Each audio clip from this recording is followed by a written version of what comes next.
While the interest among young adults to enter the agriculture industry is decreasing nationally, the dean of the Davis College at Texas Tech says it is enrolling more students year after year. KCBD News Channel 11's Patricia Perry joins us now to tell us how Tech is inspiring these students to take the chance. Patricia.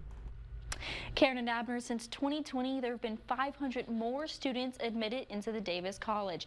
The dean, Clinton Crable, says that's good news considering 1 out of 3 American producers are over retirement age. He says this problem is something that's been stirring for the past 40 years.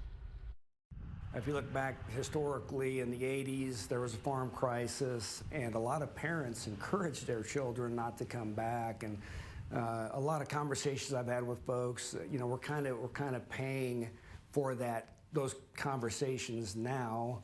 In addition, Dean Clinton Crable says the current cost to get into the ag industry is discouraging potential farmers and ranchers.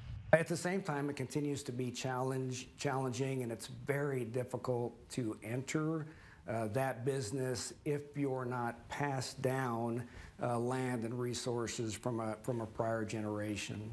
Crable says to help stop this from becoming an even bigger problem, agriculture education needs to be introduced to students at a younger age. He explains that can start in high school or middle school.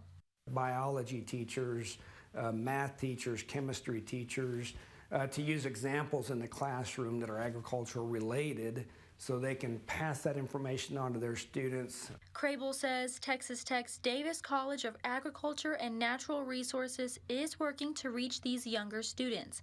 It will help create hands-on experiences through the Lubbock ISD Agri-STEM Complex. It's one example of a great opportunity for us to engage younger learners with opportunities in agriculture, to give them a high-impact experiential learning. And to keep that interest going, in the Davis College, students continue to get their hands dirty. They want to learn because, again, many of them come from non-ag backgrounds.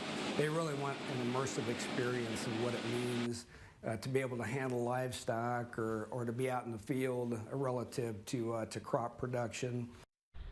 Crable tells me the Davis College is focused on ways to inspire the next generation to try out the ag industry. Karen and Abner.